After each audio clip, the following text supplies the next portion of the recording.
Hi friends! ఈరోజు మనం ఒక మంచి థ్రిల్లర్ అండ్ క్రైమ్ డ్రామా కాన్సెప్ట్‌తో వచ్చిన ఈ వారం నుండి డిజ్నీ ప్లస్ హాట్‌స్టార్‌లో స్ట్రీమింగ్ అవుతున్న 'హరికథ Sambhavami Yuge Yuge' web series part 1 story explain చేసుకోబోతున్నాం. ఇలాగే మీకింకా ఏ వెబ్ సిరీస్ అయినా ఎక్స్‌ప్లనేషన్ కావాలి అంటే ఆ వెబ్ సిరీస్ నేమ్ అనేది కామెంట్ బాక్స్‌లో కామెంట్ చేయండి. ఇంకా ఏమాత్రం ఆలస్యం చేయకుండా వెబ్ సిరీస్‌లోకి వెళ్ళిపోదాం.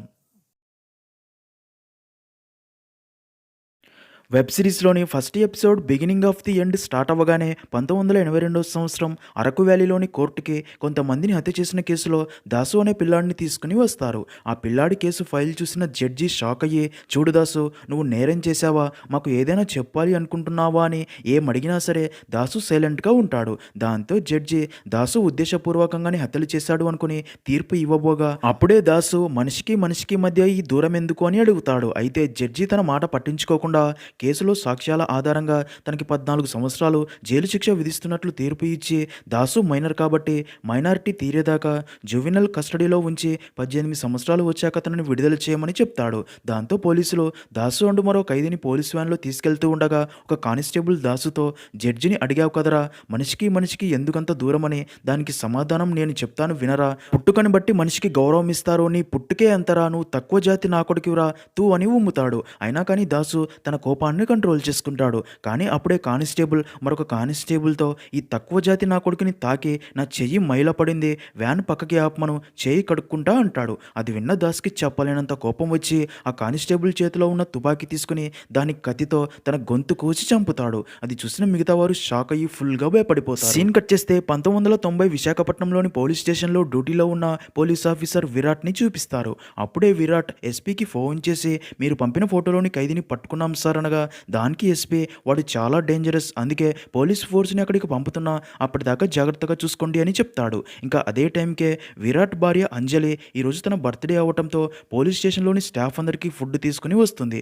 అలా విరాట్ అండ్ అంజలి మాట్లాడుకుంటూ ఉండగా అదే టైంకే అరకు వ్యాలీలో ఎస్ఐగా పనిచేసే భరత్ విరాట్కి ఫోన్ చేసి, "ఏంట్రా ఎంగేజ్మెంట్కి ఎందుకు రాలేదు" అని అడగ్గా, "అర్జెంట్ డ్యూటీ పడి రాలేకపోయాను, పెళ్లికి 10 రోజుల ముందే వచ్చేలా ప్లాన్ చేశాను, కావాలంటే అంజలిని అడుగు" అంటాడు. ఇదిలా ఉంటే అదే టైంకే పోలీస్ స్టేషన్ దగ్గరికి కొంతమంది నక్సలైట్లు చేరుకుని తమ లీడర్కి ఫోన్ చేసి, "కామ్రేడ్ కోటేష్ని ఇదే పోలీస్ స్టేషన్లో బంధించారు, తనని ఎస్పీ దగ్గరికి తీసుకెళ్లకముందే తప్పిస్తామనగా" దానికి వారి లీడర్, "సరే కానీ ఒక్క మాట గుర్తుపెట్టుకోండి, మన ఫైరింగ్ పోలీస్ స్టేషన్ మీద మాత్రమే, పోలీసుల మీద కాదు" అని చెప్తాడు. ఇంకా అలా వారందరూ తమ తుపాకులతో పోలీస్ స్టేషన్పై ఫైరింగ్ స్టార్ట్ చేసి సెల్లో ఉన్న తమ వ్యక్తిని విడిపించుకొని తీసుకెళ్లాలి అని చూడగా అది గమనించిన విరాట్ అంజలిని కాపాడుతూ వారిపై అటాక్ చేయబోతాడు. అయితే ఇదే ప్రాసెస్లోనే అనుకోకుండా అంజలికి బుల్లెట్ తగిలి రక్తం కారుతూ కింద పడిపోతుంది. ఇంకా ఒక నక్సలైట్ తమని ఆపుతున్నాడు అని విరాట్ తలపై కొట్టడంతో విరాట్ కాలు స్లిప్ అయ్యి తల టేబుల్కి తగిలి కింద పడి చెవిలో నుండి రక్తం కారుతుంది. అలా ఇద్దరి బాడీస్ పక్కపక్కనే పడిపోతాయి. ఇంకా నక్సలైట్లు తమ వ్యక్తిని విడిపించుకొని తీసుకుని వెళ్ళిపోతారు. సీన్ కట్ చేస్తే అలా ఒక నెల గడిచిపోతుంది. ఒకరోజు అరకు వ్యాలీలో ఇద్దరి శవాలు ఉన్నాయని ఇన్ఫర్మేషన్ రావడంతో ఎస్ఐ భరత్ ఆ ప్లేస్కి చేరుకుని నీళ్ల ట్యాంక్ పై ఉన్న ఆ 2 శవాలు కిందికి దింపి చూడగా ఆ 2 డెడ్ బాడీస్కి తలలు ఉండవు. అది చూసిన ఊరి వాళ్ళందరూ ఇంత దారుణంగా ఎవరు చంపారో అని ఫుల్గా భయపడిపోతారు. అయితే అవి ఇద్దరి మగారి డెడ్ బాడీస్. వారి చేతులపై ఉన్న పచ్చబొట్ల ఆధారంగా వారి భార్యలు వారిని గుర్తుపట్టి ఏడుస్తూ ఉంటారు. అయితే అదంతా లీసా అనే అమ్మాయి తన కెమెరాతో వీడియో రికార్డ్ చేయడం ఎస్ఐ భరత్ చూసి, "ఇదంతా మీరు రికార్డ్ చేయకూడదు, మీరు జస్ట్ న్యూస్ ఛానల్లో స్ట్రింగర్ మాత్రమే, రిపోర్టర్ కాదు" అనగా దానికి లీసా, "ఎంతకాలమని ఇలా స్ట్రింగర్గా ఉండాలి సార్, ఇలాంటి క్రైమ్ ఒకటి కవర్ చేస్తే దెబ్బకి రిపోర్టర్ అవ్వచ్చు అని నా ఆశ సార్" అంటుంది. ఇంకా ఎస్ఐ భరత్కి ఆ ఇద్దరిని ఎంత దారుణంగా ఎవరు చంపారో అర్థం కాదు. అప్పుడే ఆ ఊరికి చెందిన కేశవ వచ్చి ఆ 2 డెడ్ బాడీస్ని చూసి, "చనిపోయింది మా వాళ్ళే" అనగా దానికి భరత్, "వారిని ఎవరు చంపి ఉంటారు, మీకు ఎవరి మీదైనా అనుమానంగా ఉందా" అని అడగ్గా దానికి కేశవ, "నీకు కావాల్సింది నువ్వు రాసుకొని వెళ్ళు, నా మనుషుల్ని ఎవరు చంపారో నేను కనుక్కుంటా, 10 రోజుల్లో నీ పెళ్ళంట కదా, జాగ్రత్త" అని అక్కడి నుంచి వెళ్ళిపోతాడు. ఇంకా ప్లేస్ అంతా క్లూస్ కోసం వెతుకుతూ ఉండగా అక్కడే ఒక చెట్టుకి ఆ ఇద్దరిని చంపిన పరశురాముడి చేతిలో ఉన్నట్టు ఉండే గొడ్డలి ఉంటుంది. దాన్ని చూసిన అందరూ షాక్ అవుతారు. ఇంకా ఆ రోజు నుండి లీసా కూడా ఆ ఊర్లోనే ఉంటూ అక్కడ జరిగేదంతా రికార్డ్ చేస్తూ ఉంటుంది. నెక్స్ట్ సీన్లో ఆ ఊరి ప్రజలు అందరూ ఆ ఊరికి పెద్ద అయిన రాజుగారిని కలిసి, "పచ్చని అడవిలో ఈ చావులేంటయ్యా, వారిని చంపింది పరశురాముడి గొడ్డల్లా ఉంది, అయ్యా ఎందుకైనా మంచిది ఒకసారి దేవరమ్మని దర్శించుకుంటే బాగుంటుందేమో" అనగా అది విన్న రాజుగారు కూడా సరే అని చెప్పడంతో మరుసటి రోజు ఊరి వాళ్ళందరూ కొండపై ఉన్న దేవరమ్మ దగ్గరికి వెళ్ళి తనకి మేకని బలి ఇస్తారు. ఆ రక్తాన్ని తాకిన దేవరమ్మ వారితో, "ఊరు ఉసురు పోసుకుంది, అడవికి అరిష్టం తగిలింది పేలింది, దేవతలు కన్నెర్ర చేసినారు, అందుకే కోత మొదలెట్టినాడు సామి, పచ్చని అడవిలో చిచ్చు రగులుకుంటుంది, అరిష్టం అన్ని దిక్కులు వ్యాపించింది, కరుణ చూపే దేవుడే కన్నెర్ర చేసినాడు, స్వామికి దాహం, స్వామికి నెత్తుడి దాహం అని గట్టిగా అరుస్తుంది. అది విని ఊరి వాళ్ళందరూ భయపడిపోతారు. సీన్ కట్ చేస్తే మరుసటి రోజు అదే ఊర్లో ఉండే బోస్తో తన మనిషి, అరకులో ఉండే జనాలు అందరూ దేవరమ్మ దగ్గరికి వెళ్ళి వచ్చారంట అండి అనగా, దానికి బోస్ అది ఒక కళ్ళు లేని గుడ్డిది, వీళ్ళందరూ కళ్ళు ఉన్న ఎడ్డోళ్ళు తెలిసిందే గాని అక్కడ ఉన్న ఆడవారిని అందరినీ తప్పుడు దృష్టితో చూస్తూ తప్పుగా మాట్లాడుతూ ఉంటాడు. అదే టైంకే లీసా జాగింగ్ చేస్తూ అటు రావడం చూసిన బోస్ తన గురించి కూడా చాలా తప్పుగా మాట్లాడుతూ, దీనికి ఉన్న అందానికి దీనితో ఒక్క సరైన గడపాలి అనిపిస్తుందిరా అంటాడు. దానికి కాసి ఆ అమ్మాయి న్యూస్ ఛానల్లో రిపోర్టర్ అంట, జాగ్రత్త మీరే న్యూస్ అయిపోతారేమో అంటాడు. అదే టైంకే ఊర్లో ఈరోజు రాత్రి రంగాచారి నాటక మండలి వారు భక్త ప్రహ్లాద నాటకం వేస్తున్నారు అని అనౌన్స్ చేయడంతో అది విన్న బోస్ ఈ రోజుకి ఆ నాటకమైనా చూసి టైం పాస్ చేద్దాం పదా అంటాడు. నెక్స్ట్ సీన్లో అదే రోజు రాత్రి ఊరి వాళ్ళందరూ రంగాచారి నాటక మండలి వారు ప్రదర్శిస్తున్న భక్త ప్రహ్లాద నాటకం దగ్గరికి చేరుకొని నాటకం చూస్తూ ఉంటారు. అలా కాసేపటికే అదే ఊర్లో ఉండే చామంతి అక్కడికి రాగా అక్కడే ఉన్న మహిళ తనతో, ఏంటే చామంతి ఇంత ఆలస్యంగా వచ్చావని అడగ్గా, దానికి చామంతి, మందాకిని మళ్ళీ ఊర్లోకి వచ్చిందంట, మన గూడెంలోని ఆడవాళ్ళు అందరూ వారి మొగుళ్ళు దాని దగ్గరికి వెళ్లకుండా మందు ఇమ్మని నా చుట్టూ మూగారు, అందుకే మందు ఇచ్చి వచ్చాను అంటుంది. అయితే అదంతా అక్కడే ఉన్న బోస్ విని, అయితే మందాకినితో ఈరోజు రాత్రి ఎంజాయ్ చేయాల్సిందే అని అక్కడి నుంచి వెళ్ళిపోతాడు. ఇంకా నాటకంలో ఎక్కడరా నీ హరి ఈ స్తంభంలో ఉన్నాడా అని స్తంభం పగలగొట్టడంతో దాని నుండి నరసింహస్వామి అవతారంలో బయటికి వచ్చి హిరణ్యకశపుని పేగులు బయటికి తీసి చంపుతాడు. మరో పక్క మందాకిని ఇంటికి వెళ్తున్న బోస్ని కూడా సేమ్ నరసింహస్వామి అవతారంలో ఉన్న వ్యక్తి బోస్ని ఆపి తన పేగులు బయటికి తీసి దారుణంగా చంపుతాడు. అయితే అదంతా అటుగా వెళ్తున్న సూరి చూసి షాక్ అయ్యి, అప్పన స్వామి నాకు దర్శనమిచ్చాడు అని మొక్కి స్లో కోల్పోయి పడిపోతాడు. ఇంకా మరుసటి రోజు ఉదయం ఊరి వాళ్ళందరూ అక్కడికి చేరుకుని బోస్ శవాన్ని చూసి, ఇప్పటికి ఇది 3వ చావు, అక్కడ వారికి తలలు లేవు, ఇక్కడ పేగులు తీసి చంపారు అని భయపడిపోగా, ఈ విషయం తెలిసిన ఎస్ఐ భరత్ తన టీంతో క్రైమ్ స్పాట్కి వచ్చి డెడ్ బాడీని చూసి మొన్నటి 2 హత్యలకి దీనికి సంబంధం ఉందేమో అని ఆలోచిస్తాడు. ఇంకా అదంతా లీసా వీడియో రికార్డ్ చేస్తూ ఉంటుంది. అప్పుడే సూరి, వాడిని దేవుడే చంపాడు, నేనే కళ్ళారా చూశాను, నేనే సాక్ష్యం అంటాడు. అది విన్న ఊరి వాళ్ళు, దేవుడే చంపుతున్నాడంట అంటే దేవరమ్మ చెప్పిందే నిజం అనుకుంటారు. ఇంకా అదంతా చూస్తున్న ఎస్ఐ భరత్ కి అసలు ఏమీ అర్థం కాదు. సీన్ కట్ చేస్తే మరుసటి రోజు విరాట్ తన బెస్ట్ ఫ్రెండ్ అయిన ఎస్ఐ భరత్ పెళ్లి మరో వారం రోజుల్లో ఉండడంతో తన కూతురుని తీసుకుని అరకు వ్యాలీకి వస్తాడు.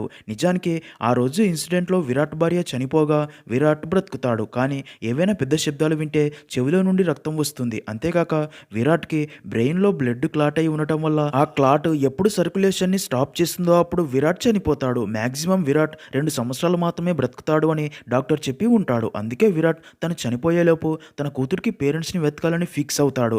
అయితే భరత్ అండ్ స్వాతికి తన కూతురు స్వీటీ అంటే చాలా ఇష్టం. అందుకే తన కూతురిని వారికి ఇంకా క్లోజ్ చేయాలి అని ఇక్కడికి తీసుకుని వచ్చి ఉంటాడు.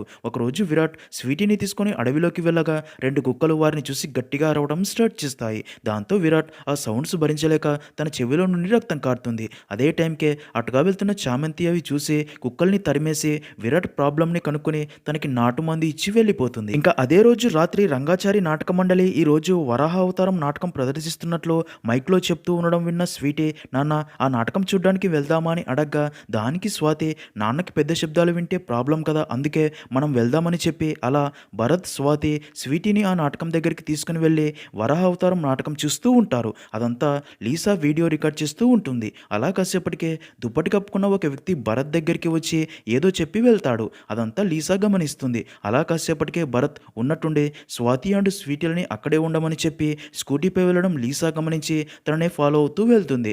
అలా భరత్ ఒక ప్లేస్కి వెళ్ళి ఆ ప్లేస్ అంతా చూస్తూ ఉండగా అప్పుడే సడన్గా తన పైకి అనేక వరాహాలు రావడంతో వాటిని చూసిన భరత్ భయపడి వెనక్కి పరిగెత్తబోయి ఒక గొయ్యిలో పడిపోతాడు. అయితే అందులోని ముళ్ళు భరత్ శరీరం అంతా గుచ్చుకుంటాయి. ఇంకా అదంతా రికార్డ్ చేస్తున్న లీసా కాలు జారి స్లిప్ అయ్యి కెమెరా దూరంగా పడిపోయి లీసా తలకి గాయమై సురుకొల్పోతుంది. ఇంకా భరత్ శరీరం గుండా గాయాలతో పైకి లేవలేక ఇబ్బంది పడుతూ ఉండగా అప్పుడే ఒక పాము వచ్చి భరత్ గొంతుకు చుట్టుకుని ఊపిరాడనివ్వకుండా చేసి చంపి వెళ్ళిపోతుంది. మరో పక్క నాటకంలో ఆ విధంగా విష్ణువు చేతిలో మరణించి ముక్తిని పొందాడు ఈ జన్మలో హిరణ్యాక్షుడు అని రంగాచారి చెప్పిన మాటలు వినిపిస్తాయి. ఇంకా 2వ ఎపిసోడ్ అయిన అన్స్లీపింగ్ ఫారెస్ట్ స్టార్ట్ అవ్వగానే 14 సంవత్సరాలు శిక్ష అనుభవించిన దాసుని ఒకరోజు పోలీస్ జీప్లో తీసుకెళ్తూ ఉండగా మధ్యలో జీప్ ఆపిన కానిస్టేబుల్ అక్కడే పాస్ పోస్తూ తన షూ మీద పోసుకుంటాడు. అప్పుడే దాసు దగ్గరికి వచ్చి తనని జీపులో నుండి కిందికి తోసి, ఏరా దాస్గా మర్యాద కోసం మర్డర్ చేశావంటగా, 14 సంవత్సరాల జైలు శిక్ష నీ పొగరును దించిందా? అయితే నా షూని నీ నాలుకతో క్లీన్ చేయరా చెత్తనా కొడకా అని తనని బలవంతం చేస్తాడు. దాంతో దాసుకి బాగా కోపం వచ్చి అటుగా వెళ్తున్న వ్యక్తి చేతిలోని గొడ్డలి లాక్కొని ఆ కానిస్టేబుల్ పై దాడి చేసి అక్కడ నుండి నేరుగా తన ఇంటికి రాగా అప్పటికే ఆ ఇల్లు పాడుబడిపోయి ఉంటుంది. అక్కడే దాసుకి తన అమ్మ జ్ఞాపకాలు గుర్తొస్తాయి. ఇంకా తన చేతికి ఉన్న బేడీలు తీసుకుని అక్కడ నుండి వెళ్ళిపోయినట్లు చూపిస్తారు. ఇంకా స్టోరీ ప్రజెంట్ లో భరత్ చనిపోయాడని తెలిసిన ఊరి వాళ్ళందరూ అక్కడికి చేరుకుని భరత్ డెడ్ బాడీని చూసి రాత్రి అడవి పందులు తన వెంట పడి ఉంటాయి, వాటి నుండి తప్పించుకోబోయి చూసుకోకుండా ఈ ముళ్ళ కంపలు ఉన్న గొయ్యిలో పడి చనిపోయి ఉంటాడు అని అందరూ మాట్లాడుకుంటూ ఉంటారు. ఇంకా మరో 10 రోజుల్లో భరత్తో పెళ్లి కావాల్సిన స్వాతి భరత్ డెడ్ బాడీని చూసి చాలా బాధపడుతుంది. అప్పుడే అక్కడికి వచ్చిన విరాట్ భరత్ డెడ్ బాడీని చూసి చాలా ఎమోషనల్ అవుతాడు. తర్వాత భరత్కి అంత్యక్రియలు పూర్తి చేస్తారు. భరత్ చనిపోవడంతో విరాట్ తట్టుకోలేకపోతాడు. ఇదిలా ఉంటే విరాట్ కూతురు స్వీటీ మాత్రం ఆ నాటకం చూడ్డానికి వెళ్ళకపోయి ఉంటే భరత్ అంకుల్ చనిపోయేవాడే కాదు, నేనే నాటకానికి వెళ్దామని చెప్పాను, భరత్ అంకుల్ నా వల్లే చనిపోయాడు అని అదే ఆలోచిస్తూ బాధపడుతూ ఏడుస్తూ ఉంటుంది. విరాట్ స్వీటీకి ధైర్యం చెప్తాడు. తర్వాత రోజు Virat Bharat post mortem reports check చేయగా భరత్ డ్రింక్ చేసి ఉండడంతో చీకట్లో చూసుకోకుండా ముళ్ళకంపపై పడడం వల్ల చనిపోయాడని ఉంటుంది. దాంతో విరాట్కి ఏమీ అర్థం కాదు. ఊర్లో అందరూ స్వాతిని చూసి వారం రోజుల్లో పెళ్లి అవ్వాల్సిందే, ఇంతలో భరత్ బాబు చనిపోయి స్వాతికి ఇంత బాధను మిగిల్చాడు అని మాట్లాడుకుంటూ ఉండడంతో స్వాతి మరింత బాధపడుతుంది. అది చూసిన విరాట్ స్వాతిని ఓదార్చాలి అని చూసినా సరే స్వాతి మాత్రం చాలా ఎమోషనల్ అవుతుంది. నెక్స్ట్ సీన్లో జరిగినవన్నీ గుర్తు చేసుకున్న విరాట్ భరత్ చావుకి వేరే కారణం ఏదో ఉందని డౌట్ వచ్చి భరత్ చావుకి కారణం కనుక్కోవాలని ఫిక్స్ అయ్యి మరుసటి రోజు భరత్తో పాటు పనిచేసే కానిస్టేబుల్ వామన్ రావుని కలిసి అసలు ఆ రోజు నాటకం చూడడానికి వెళ్ళిన భరత్ అడవిలోకి ఎందుకు వెళ్ళాడని అడగ్గా దానికి వామన్ రావు ఆ రోజు ముసుగులో ఎవరో ఒక వ్యక్తి వచ్చి భరత్ సార్తో ఏదో మాట్లాడారు, అలా కాసేపటికే భరత్ సార్ నాకు చెప్పి ఒంటరిగా వెళ్ళిపోయాడని చెప్తాడు. అది విన్న విరాట్ భరత్ చావుకి కారణం ఎలాగైనా కనిపెట్టాలి వామన్ రావు, ఇది కేవలం భరత్ చావు గురించి మాత్రమే కాదు, నా కూతురి మనసులో తన వల్లే భరత్ చనిపోయాడని ఉండిపోయిన అపరాధ భావం తొలగించాలి, ఈ ఫారెస్ట్లో హత్యలు నిజంగా దేవుడే చేస్తున్నాడా లేదా దేవుడి పేరు చెప్పి ఎవరైనా చేస్తున్నారా అనే నిజాన్ని కనిపెట్టాలని చెప్తాడు. తర్వాత రోజు విరాట్ అడవిలో ఒంటరిగా తిరుగుతున్న చామంతిని చూసి తన దగ్గరికి వెళ్ళి ఈ అడవిలో ఒక్కదానివే తిరుగుతున్నావు, నీకు తోడుగా రానా అని అడగ్గా దానికి చామంతి నా అడవిలో నాకు తోడా అంటుంది. దానికి విరాట్ అది కాదు, ఇక్కడ 3 హత్యలు జరిగాయి, ఊర్లో వాళ్ళు దేవుడే చంపాడు అంటున్నారు, అదీ కాక అడవి పందులు పిల్లల్ని పెట్టుకుని జీవిస్తున్నాయి, ఎవరైనా కనిపిస్తే దాడి చేస్తాయి అంటున్నారు అనగా అది విన్న చామంతి నవ్వి ఇక్కడ నిజంగా అడవి పందులు ఉంటే మా గూడెం వేటగాళ్ళు ఎప్పుడో చంపుకు తినేవారు కదా, వేట కోసం అంత దూరం ఎందుకు పోతారు, మనుషులు తిరిగే చోట ఏ అడవి జంతువులు గూడు పెట్టుకోవు, జంతువులే చంపుతున్నాయో ఆ దేవుడే చంపుతున్నాడో ఎవరైనా ఊరికే చంపుతారా చెప్పండి, కారణం లేనిదే ఏ మనిషి ఏ జంతువు ఎవరిని చంపదు, ఏదో కారణం ఉంటుంది అని చెప్పి చామంతి సడన్ గా కనబడకుండా వెళ్ళిపోతుంది. అదంతా విన్న విరాట్ ఆలోచనలో పడతాడు. తర్వాత విరాట్ స్వాతిని కలిసి భరత్కి ఎవరైనా శత్రువులు ఉన్నారా అంటే భరత్ ఏవైనా పెద్ద కేసులు సాల్వ్ చేసి ప్రాబ్లంలో ఇరుక్కోవడం లాంటిది జరిగిందా అని అడగ్గా దానికి స్వాతి భరత్కి శత్రువులంటూ ఎవ్వరూ లేరు, తను అందరితో చాలా ఫ్రెండ్లీగా ఉండేవాడు, ఇంకా భరత్ పెద్ద కేసులు ప్రాబ్లమ్స్ ఉండే కేసుల జోలికి వెళ్ళేవాడే కాదు అని చెప్తుంది. ఇంకా విరాట్ సూర్యని కలిసి బోస్ని చంపడం నువ్వు నిజంగా చూసావా అని అడగ్గా దానికి సూర్య నా కళ్ళతో చూశాను సార్, బోస్ని అప్పన స్వామి పేగులు తీసి చంపాడు అని చెప్తాడు. అలా విరాట్ ఆ ఊరి వాళ్ళని అడిగి భరత్ గురించి అలాగే ఆ ఊరి గురించి ఇన్ఫర్మేషన్ కనుక్కుంటూ ఉంటాడు. ఆ ఊరి వాళ్ళందరూ కూడా భరత్ సార్ చాలా మంచివాడు అని చెప్తాడు. ఇదిలా ఉంటే ఆ ఊరి వాళ్ళు కూడా అక్కడ జరుగుతున్న చావుల గురించే మాట్లాడుకుంటూ కొంతమంది దేవుడే చంపుతున్నాడు అని, మరికొంతమంది దేవుడు చంపడం ఏంటి, ఇదంతా ఎవరో చేస్తున్నారు అని మాట్లాడుకుంటూ ఉండగా అదే టైంకే నాటకాలు వేసే రంగాచారి అటుగా వెళ్ళడం ఊరి వాళ్ళు చూసి తన దగ్గరికి వెళ్ళి అయ్యా మీకు దేవుడి గురించి బాగా తెలుసు కదా, ఊర్లో అందరూ దేవుడే హత్యలు చేస్తున్నాడు అని మాట్లాడుకుంటున్నారు, మీరే చెప్పండి దేవుడు నిజంగా ఇలా చంపుతాడా అని అడగ్గా దానికి రంగాచారి ఈ హత్యల గురించి నాకు తెలియదు కానీ ఆ దేవుడి అవతారాల గురించి చెప్తాను అని దశావతారాల గురించి వారికి చెప్తూ ఉంటాడు. ఇంకా అదే టైంకే ఆ ఊరి పెద్ద రాజుగారు దండోరా వేయించి ఊరి వాళ్ళందరితో ఊర్లో పరిస్థితి అస్సలు బాగోలేదు, దేవరమ్మ చెప్పినట్లే చావులు వరుసగా జరుగుతున్నాయి, మునిపెన్నడూ ఇలాంటి చావులు చూడలేదు, అందుకే దీనికి పరిష్కారం దొరికే వరకు రాత్రిపూట అడవిలోకి వెళ్ళకండి, దేవుడి కోపం శాంతించేదాకా అందరూ ఓపికతో ఉండండి, మీ అందరికీ సాయంగా నేను ఉంటాను అని చెప్తాడు. రంగాచారి కూడా అదంతా విని అక్కడి నుంచి వెళ్ళిపోతాడు. ఇంకా అదే రోజు రాత్రి ఊర్లో అందరూ ఎవరు ఎప్పుడు చనిపోతారో అని ఫుల్గా భయపడిపోతూ రాత్రి ఇళ్ల దగ్గరే ఉంటారు. సీన్ కట్ చేస్తే మరుసటి రోజు ఉదయం ఈత కళ్ళు కోసం ఊరి చివరికి వెళ్ళిన వ్యక్తి అక్కడి దృశ్యం చూసి షాక్ అయ్యి భయంతో ఊర్లోకి వెళ్ళి ఊర్లో వారిని అక్కడికి తీసుకుని వస్తాడు. అక్కడి దృశ్యం చూసి ఊరి వాళ్ళు కూడా షాక్ అయ్యి అలాగే చూస్తూ ఉండిపోతారు. ఎందుకంటే ఆ ఊరి పెద్ద రాజుగారిని దారుణంగా చంపి ఈత చెట్టుకి డెడ్ బాడీని వేలాడదీసి ఉంటారు. ఉంటారు. ఈ విషయం తెలిసిన విరాట్ అక్కడికి వచ్చి ఆ డెడ్ బాడీని చూస్తూ ఉండగా ఊరి వాళ్ళు మనం అడవిలోకి వెళ్ళకపోయినా సరే దేవుడే ఊరిలోకి వచ్చి చంపుతున్నాడు అని మాట్లాడుకుంటారు. అది విన్న విరాట్ దేవుడు ఉన్నాడు అంటే నేను కూడా నమ్ముతాను, కానీ దేవుడే ఇదంతా చేస్తున్నాడు అనుకోవడం మన మూర్ఖత్వం. ఇదంతా ఎవడో ప్లాన్ ప్రకారం చేస్తున్నాడు అని చెప్పినా సరే ఊరి వాళ్ళు మాత్రం దేవరమ్మ చెప్పింది ఇవి ఆ దేవుడే చేస్తున్నాడు, నువ్వు ఊరికి కొత్తగా వచ్చావు నీకేం తెలుసు అంటారు. దాంతో విరాట్ కానిస్టేబుల్ వామన్ రావుతో నాకు ఈ చావులకు సంబంధించిన పూర్తి డీటెయిల్స్ ఫైల్ నాకు వెంటనే కావాలి అని చెప్తాడు. మరో పక్క చామంతి అడవిలో స్లో లేకుండా పడి ఉన్న లీసాని ఇంటికి తీసుకుని వచ్చి తనకి వైద్యం చేస్తూ ఉంటుంది. నెక్స్ట్ సీన్ లో వామన్ రావు అనుమానాస్పద హత్యల ఫైల్స్ తెచ్చి విరాట్కి ఇవ్వగా విరాట్ తనతో అసలు చనిపోయిన వీళ్ళందరినీ కనెక్ట్ చేసే కామన్ పాయింట్ ఏంటి, అది కనిపెట్టాలి, అప్పుడు చంపుతున్నది ఎవరో తెలుసుకోవచ్చు అంటాడు. అది విన్న వామన్ రావు వీళ్ళందరివి అరకు చుట్టుపక్కల ఊర్లు అవటం తప్ప వీళ్ళలో కామన్ పాయింట్ అంటూ ఏమీ లేదు సార్ అంటాడు. అదే టైంకే ఆ ఊరి మహిళ పోలీస్ స్టేషన్ దగ్గరికి వచ్చి నా కొడుకు చెడు తిరుగులు తిరుగుతున్నాడు అని తిట్టడంతో నాటకానికి పోయి వస్తా అని చెప్పి పోయి చనిపోయాడు, తన డెత్ సర్టిఫికేట్ కావాలి అని అంటుంది. అది విన్న విరాట్ ఎవరి నాటకానికి అని అడగ్గా దానికి వామన్ రావు ఈ చుట్టుపక్కల ఊర్లలో నాటకాలు వేసేది రంగాచారి గారు ఒక్కరే సార్ అని చెప్తాడు. అది విన్న విరాట్కి రంగాచారి మీద డౌట్ వచ్చి అప్పటిదాకా చనిపోయిన వారి ఫ్యామిలీస్ దగ్గరికి వెళ్ళి వారు చనిపోయిన రోజు ఎక్కడ ఉన్నారు అని తెలుసుకోగా ప్రతి ఒక్కరూ నాటకం చూడ్డానికి వెళ్ళి నాటకం మధ్యలో నుండి వెళ్ళిపోయి చనిపోయారని తెలుస్తుంది. ఇంకా తన కూతురు నాన్న నాటకానికి వెళ్ళి ఉండకపోతే భరతంకులు చనిపోయేవాడే కాదు కదా అని చెప్పిన మాట గుర్తొచ్చి వామన్ రావుతో ప్రతి ఒక్కరూ నాటకానికి వెళ్ళి మధ్యలో వెళ్ళిపోతున్నారు కానీ ఇంటికి చేరుకోవడం లేదు, అంటే ఈ నాటకానికి హత్యలకి ఖచ్చితంగా ఏదో సంబంధం ఉందని నేరుగా రంగాచారి ఫ్యామిలీ ఉండే ఇంటికి వెళ్ళి రంగాచారి గొంతు పట్టుకొని నిజం చెప్పు, ఎందుకు ఈ హత్యలు చేస్తున్నావు, ఇప్పటిదాకా చనిపోయిన అందరూ చివరిగా నీ నాటకం చూస్తూ మధ్యలో నుండి వెళ్ళి చనిపోయారు, మర్యాదగా నిజం చెప్పు అనగా దానికి రంగాచారి ఏం మాట్లాడుతున్నారు సార్, తిరుపతికి వెళ్ళి తిరిగి వస్తూ చనిపోతే అది వెంకన్న చేసినట్లా, అసలు వారు మా నాటకానికి వచ్చారో లేదో కూడా మాకు తెలియదు, స్టేజ్ మీద నాటకం వేసేటప్పుడు మా మొహం మీద పడే లైట్ వల్ల స్టేజ్ ముందు ఎవరు ఉన్నారో కూడా మాకు కనిపించదు సార్, అందుకే చప్పట్లు కొట్టమని చెప్తూ ఉంటాం, మా కోసం చప్పట్లు కొట్టే అందరూ మాకు దేవుళ్ళతో సమానం,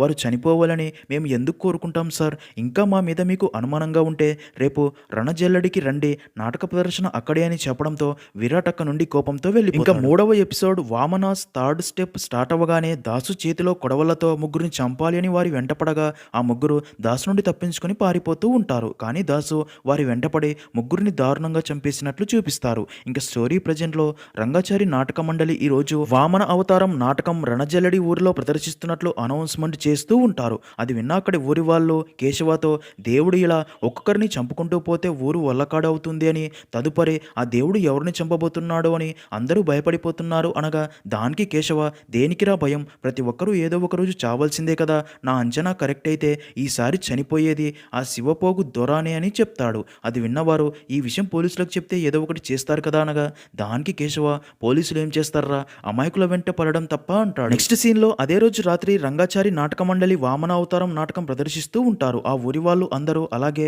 విరాట్ తన పోలీస్ టీంతో అక్కడికి చేరుకొని అక్కడి వారందరినీ గమనిస్తూ ఉంటాడు. అప్పుడే మైక్ సౌండ్ ఎక్కువగా రావడంతో విరాట్ ఆ సౌండ్ భరించలేక బాధతో చెవులు మూసుకోగా అప్పుడే చామంతి విరాట్ దగ్గరికి వచ్చి నేను ఇచ్చిన పసరు అయిపోయింది అని తెలుసు, మీరు ఇక్కడికి వస్తారు అని తెలుసు, తీసుకోండి అని పసరు ఇచ్చి నాటకం చూస్తూ అక్కడే కూర్చుంటుంది. అలా కాసేపటికే విరాట్ అక్కడి వారందరినీ గమనిస్తూ ఉండగా అప్పుడే వామన్ రావు విరాట్ దగ్గరికి వచ్చి సార్ మీరు అనవసరంగా ఈ నాటకాల వారిని అనుమానిస్తున్నారేమో అనిపిస్తుంది అనగా దానికి విరాట్ చంపేవాళ్ళు వీరు కాకపోయినా చచ్చేవారు మాత్రం ఈ నాటకాన్ని చూడడానికి వచ్చి ఉంటారు కదా, ఇక్కడ ఉన్నవారిలో ఇప్పటిదాకా చనిపోయిన వారి క్యారెక్టర్కి మ్యాచ్ అయ్యేలా ఉన్నవారు ఎవరు అని అడగ్గా వామన్ రావు అక్కడ ఉన్నవారిని చూసి ప్రభాకర్, వీర్రాజు అండ్ దొర అనే ముగ్గురిని చూపించి వీళ్ళ ముగ్గురిది దొంగనా కొడుకుల క్యారెక్టరే సార్, భరత్ సార్ తప్ప చనిపోయిన అందరూ కూడా ఎదవలేసారని చెప్పడంతో విరాట్ వారిని గమనిస్తూ వారు ఇంటికి వెళ్లేదాకా ఒక్కొక్కరిని ఒకరు ఫాలో అవ్వమని చెప్తాడు. సీన్ కట్ చేస్తే అలా ఇంకా వామన అవతారం నాటకం జరుగుతూనే ఉంటుంది. అలా కాసేపటికే ప్రభాకర్, వీర్రాజు అండ్ దొర ముగ్గురు ఒక్కొక్కరిగా అక్కడి నుంచి వెళ్ళిపోగా ఆ ముగ్గురిని కానిస్టేబుల్స్ ఫాలో అవుతూ వెళ్తారు. అలా కాసేపటికి ఒక కానిస్టేబుల్ విరాట్కి ఫోన్ చేసి సార్ ప్రభాకర్ సేఫ్గా ఇంటికి చేరుకున్నాడు అని చెప్తాడు. తర్వాత మరో కానిస్టేబుల్ ఫోన్ చేసి వీర్రాజు కూడా సేఫ్గా ఇంటికి చేరుకున్నాడు అని చెప్తాడు. ఇంకా అప్పుడే వామన్ రావు విరాట్కి ఫోన్ చేసి సార్ నేను దొరని మిస్ అయ్యాను సార్, రణజల్లెడ్ నుండి నక్లవాకి వెళ్లే దారిలో దొర కనబడకుండా పోయాడు అని చెప్పడంతో విరాట్ వెంటనే అక్కడికి బయలుదేరుతాడు. అదంతా అక్కడే ఉన్న చామంతి చూస్తుంది. ఇంకా అలా విరాట్ ఆ ప్లేస్కి చేరుకుని వామన్ రావుతో దొర ఎటు వెళ్ళాడని అడిగి ఆ చీకట్లో దొర కోసం వెతుకుతూ అడవిలోకి వెళ్తాడు. వామన్ రావు వద్దు అంటున్నా సరే విరాట్ ఆ ప్లేస్ అంతా వెతుకుతూ చేస్తూ ఉండగా అక్కడే ఒక ప్లేస్లో దొర మోకాల మీద కూర్చొని నీకేం కావాలి నన్ను చంపకొని వేడుకుంటూ ఉంటాడు. తన ముందే వామన అవతారంలో ఉన్న వ్యక్తి కనిపిస్తాడు. అక్కడ నాటకంలో ఏదైతే జరుగుతుందో ఇక్కడ సేమ్ అలాగే నాకు 3 అడుగులు కావాలి అని దొరని 3 అడుగులు ముందుకు రమ్మనగా దొర ముందుకు రాగానే అప్పుడే పైనుండి చెట్టు దుంగ దొర మీద పడి బాడీ పీస్ పీస్ అవుతుంది. అది చూసి విరాట్ మైండ్ బ్లాక్ అయ్యి అక్కడికి వెళ్ళగా అప్పుడే ఆ వామన అవతారంలో ఉన్న వ్యక్తి వామన్ రావు ముందు నుంచి తనని తాకి ఆశీర్వదిస్తూ వెళ్ళిపోతాడు. దాంతో వామన్ రావు దేవుడు తనని కనిపించి ఆశీర్వదించాడని చాలా హ్యాపీగా ఫీల్ అవుతాడు. ఇంకా విరాట్కి అక్కడే ఒక కెమెరా దొరుకుతుంది. నెక్స్ట్ సీన్లో మరుసటి రోజు ఉదయం ఆ ఊరి వాళ్ళు వామన్ రావుని సార్ మేము విన్నది నిజమేనా, మీరు దేవుణ్ణి చూశారంట కదా అని అడగ్గా దానికి వామన్ రావు అవును దేవుడు నాకు కనిపించాడు, నన్ను తాకి ఆశీర్వదించాడు అని చాలా సంతోషిస్తాడు. అది అక్కడే ఉన్న సూర్య విని నేను చెప్పాను కదరా అప్పన్న స్వామి ఇక్కడే అడవుల్లో ఉన్నాడు అని, మీరు ఎవ్వరూ నా మాట నమ్మలేదు అనగా దానికి వామన్ రావు నాకు కనిపించింది వామన అవతారం రా అంటాడు. దానికి సూర్య నాకు అప్పన్న స్వామి అంటే ఇష్టం కాబట్టి అలా కనిపించాడు, నీ పేరు వామన్ రావు కాబట్టి నీకు అలా కనిపించాడు, అందరూ ఒకటే అంటాడు. ఇంకా ఊర్లో అందరూ దేవరమ్మ చెప్పినట్లే దేవుడే అందరిని చంపుతున్నాడు అని మాట్లాడుకుంటూ ఉంటారు. మరో పక్క విరాట్ ఇప్పటిదాకా చనిపోయిన అందరికీ సంబంధం ఏంటో తెలుసుకోవాలి అని ఇన్వెస్టిగేషన్ స్టార్ట్ చేయగా అప్పుడే వామన్ రావు ఆ కెమెరాని చూసి సార్ ఇది బిఎన్సి ఛానల్ నుండి నాటకాల మీద డాక్యుమెంటరీ తీయడానికి వచ్చిన లీసాది, భరత్ సార్ చనిపోయినప్పటి నుండి లీసా కూడా కనిపించడం లేదు అని చెప్పడంతో అది విన్న విరాట్కి మళ్ళీ రంగాచారి మీద డౌట్ వచ్చి తన ఫ్యామిలీ అందరినీ పోలీస్ స్టేషన్కి తీసుకుని వచ్చి నిజం చెప్పమని అందరినీ ఎందుకు చంపుతున్నావు అని హింసిస్తూ ఉండగా అదే టైంకే ఆ పోలీస్ స్టేషన్కి కొత్తగా వచ్చిన ఎస్ఐ అజయ్ ఇది నా పోలీస్ స్టేషన్, ఇక్కడ ఏం చేసినా నేనే చేయాలి, నీ ఫ్రెండ్ చనిపోయినంత మాత్రాన నువ్వే ఇన్వెస్టిగేషన్ చేయకూడదు అని విరాట్పై సీరియస్ అయ్యి తనని అక్కడ నుండి పంపించేస్తాడు. అలాగే రంగాచారి ఫ్యామిలీని కూడా అక్కడ నుండి పంపించేస్తాడు. సీన్ కట్ చేస్తే విరాట్ భరత్ చనిపోయిన ప్లేస్కి వచ్చి డ్రింక్ చేస్తూ భరత్ నిన్ను చంపినవాడు ఆ దేవుడైనా సరే వదిలిపెట్టను అని కోపంతో రగిలిపోతాడు. ఇంకా మరో పక్క అప్పుడే స్లో వచ్చిన లీసా అక్కడ నుండి నేరుగా భరత్ చనిపోయిన ప్లేస్కి వచ్చి తన కెమెరా కోసం వెతకగా అక్కడ తనకి కెమెరా కనిపించదు కానీ క్యాసెట్ మాత్రమే దొరకడంతో అక్కడే ఉన్న విరాట్ని చూసి అది తీసుకుని అక్కడ నుండి వెళ్ళిపోతుంది. ఇంకా విరాట్ మళ్ళీ రంగాచారి ఇంటి దగ్గరికి వచ్చి తనతో ఆ రోజు రాత్రి వామన అవతారంలో నేను చూసిన వ్యక్తి 5 అడుగులు ఎత్తు తెల్లటి ఆకారం మొహం మాత్రం చూడలేకపోయాను, వాడు ఇప్పుడు ఇక్కడ మీలో లేడు కానీ వాడు తప్పకుండా మీ వాడే అనిపిస్తుంది, అడుగు దూరంలో ఆ రోజు మిస్ అయ్యాడు కానీ తప్పకుండా పట్టుకున్న రోజు మీ నాటకాలన్నీ బయట పెడతా అని చెప్పి అక్కడి నుంచి వెళ్ళిపోతాడు. ఇంకా రంగాచారి విరాట్ వైపు కోపంగా చూస్తూ సంస్కృతంలో ఏదో వాక్యం చెప్తాడు. అలా అక్కడితో ఫస్ట్ పార్ట్ ఎండ్ అవుతుంది. అసలు హత్యలు చేస్తుంది నిజంగా దేవుడేనా లేక దేవుడి పేరుతో ఎవరైనా చేస్తున్నారా, ఎందుకు చేస్తున్నారు అనేది విరాట్ కనిపెట్టాడా లేదా అనేది పార్ట్ 2లో చూడండి. పార్ట్ 2 వీడియో రేపే అప్లోడ్ అవుతుంది, వెయిట్ చేయండి.